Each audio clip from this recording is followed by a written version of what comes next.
नमस्कार दोस्तों, आप सभी का बहुत बहुत स्वागत है हमारे चैनल इंडियन एसआरजे पे। दोस्तों, जैसा कि आप सभी को पता होगा कि वाराणसी भी स्मार्ट सिटी के अंतर्गत ही आता है और इस स्मार्ट सिटी के बनने के लिए बनारस को स्मार्ट बनना होगा और उसके लिए ये जरूरी है कि दुनिया के तमाम बड़े बड़े देशों के जो अत्याधुनिक शहर हैं उनकी तरह का ही इंफ्रास्ट्रक्चर वाराणसी शहर में भी मिले। और इसी के लिए वाराणसी के सांसद प्रधानमंत्री नरेंद्र मोदी ने वाराणसी में कई सारे प्रोजेक्ट्स का उद्घाटन एवं शिलान्यास भी किया है, जिसमें से अगर मुख्य प्रोजेक्ट्स की बात करें तो उसमें से सबसे पहला नाम और मोस्ट अवेटेड जो प्रोजेक्ट है वो है श्री काशी विश्वनाथ धाम कॉरिडोर, जो कि अगस्त 2021 में पूरा होने की जिसकी संभावना है। और वहीं उसके बाद बात करें तो कुछ और प्रोजेक्ट्स हैं, जैसे कि मल्टी लेवल पार्किंग जो कि गोदौलिया में है, रमना का एसटीपी यानी कि सीवेज ट्रीटमेंट प्लांट, और एक खास और प्रोजेक्ट है जिसका की नाम है रुद्राक्ष यानी कि वाराणसी का सबसे अत्याधुनिक कन्वेंशन सेंटर, जिसके बारे में आज हम आपको इस वीडियो में विस्तार से बताने वाले हैं। दोस्तों, वीडियो में आगे बढ़ने से पहले मेरी आपसे एक छोटी सी रिक्वेस्ट है, निवेदन है, अपील है कि अगर अभी तक आपने चैनल सब्सक्राइब नहीं किया है तो सब्सक्राइब करके हमारे मनोबल में वृद्धि करें और साथ ही बेल आइकन भी प्रेस करके ऑल पे सेट करें ताकि आपको आगे आने वाले नोटिफिकेशंस भी तुरंत मिलती रहें। 186 करोड़ की लागत से बनने वाले रुद्राक्ष इंटरनेशनल कन्वेंशन सेंटर के शेष यानी कि बचे हुए निर्माण कार्य को युद्ध स्तर पर अभियान चलाकर कार्य अब किया जा रहा है। निर्माण कार्य को पूरा करने के लिए वाराणसी के कमिश्नर दीपक अग्रवाल ने 15 से 20 अगस्त तक की डेडलाइन निर्धारित की है।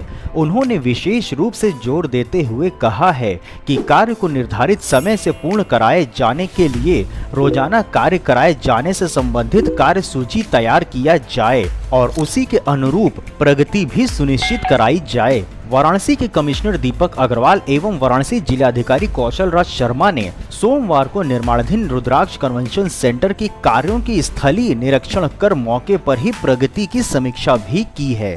पिछले दिनों प्रधानमंत्री नरेंद्र मोदी द्वारा वीडियो कॉन्फ्रेंसिंग के माध्यम से वाराणसी के विकास एवं निर्माण परियोजनाओं की प्रगति की समीक्षा के दौरान जापान के सहयोग से निर्माणाधीन रुद्राक्ष कन्वेंशन सेंटर की प्रगति के बाबत भी समीक्षा किया गया था। उन्होंने निर्माणाधीन रुद्राक्ष कन्वेंशन सेंटर के auditorium, meeting hall, basement, portico सहित कई लाइटिंग एवं साउंड सिस्टम को भी पूरी तरह से 15 से 20 अगस्त तक पूर्ण कराए जाने का निर्देश दिया है। कमिश्नर वाराणसी दीपक अग्रवाल ने कार्य को पूरा कराए जाने हेतु रात्रि में भी शिफ्ट चलाए जाने पर विशेष जोर देते हुए कहा है कि श्रमिकों की अतिरिक्त व्यवस्था करके मौके पर पर्याप्त लाइटिंग एवं सुरक्षा मानकों को अपनाते हुए रात्रि में भी काम कराया जाए ताकि निर्धारित समयावधि में ही कार्य पूर्ण हो सके। कॉन्ट्रैक्टर द्वारा श्रमिकों की अनुपलब्धता बताए जाने पर कमिश्नर ने नाराजगी व्यक्त करते हुए कहा कि अब कार्य को समय से पूर्ण कराए जाने में कोई बहानेबाजी नहीं चलेगी।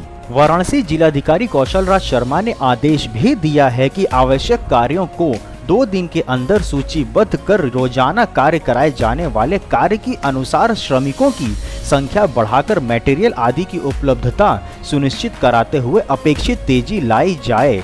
उन्होंने विशेष रूप से जोर देते हुए कार्यदायी संस्था के अधिकारी को निर्देशित किया है कि कार्य के दौरान जो भी परेशानी हो उसे तत्काल अवगत हमें कराएं ताकि समस्या का समाधान प्राथमिकता पर निस्तारित किया जा सके। बता दें कि काशी नगरी में 186 करोड़ रुपए की लागत से बनने वाले वाराणसी के पहले इंटरनेशनल कन्वेंशन सेंटर यानी कि रुद्राक्ष भारत एवं जापान के बीच दोस्ती का प्रतीक होगा। खास तौर पर संगीत तीर्थ के लिए बन रहा यह कन्वेंशन सेंटर अपने ढंग का अलग और जापानी तकनीकी व वास्तुकला का नायाब नमूना भी होगा।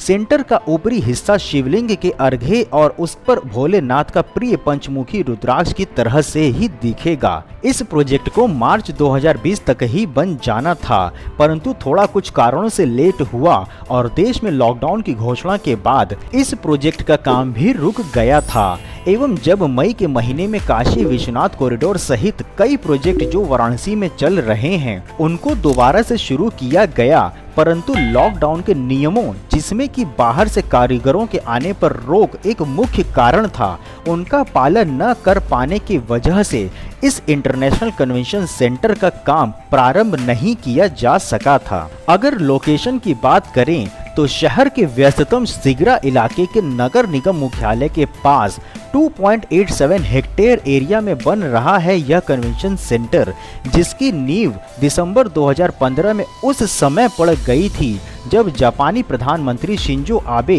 भारत के प्रधानमंत्री नरेंद्र मोदी के साथ बनारस में आए थे। नदेसर पैलेस में शाही भोज और बनारसी कलाकृतियों के तोहफे ने ऐसा मन मोहा कि शिंजो ने कन्वेंशन सेंटर बनवाने का प्रस्ताव रख दिया था, जिसको कि नरेंद्र मोदी ने स्वीकारते हुए इसे जापान के प्यार की माला बताया था। डिजाइन आदि पर जापान की मुहर लगने के बाद जुलाई 2018 में शिलान्यास के बाद इस प्रोजेक्ट पर काम शुरू हो गया था। और अगर अब बात करें फंडिंग की, तो रुद्राक्ष इंटरनेशनल कन्वेंशन सेंटर के लिए जापान ने ही 146 करोड़ रुपए दिए हैं। जापानी कंपनी फुजीता द्वारा ही इस सेंटर का निर्माण किया जा रहा है और इस इंटरनेशनल कन्वेंशन सेंटर के बन जाने के बाद बनारस सीधे शंघाई, हांगकांग एवं सिंगापुर जैसे शहरों की कतार में आकर खड़ा हो जाएगा।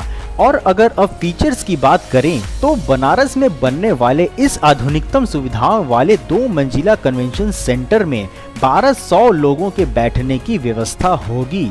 इसमें अंतर्राष्ट्रीय सम्मेलन, म्यूजिक कॉन्सर्ट व एग्जीबिशन की भी सुविधा होगी।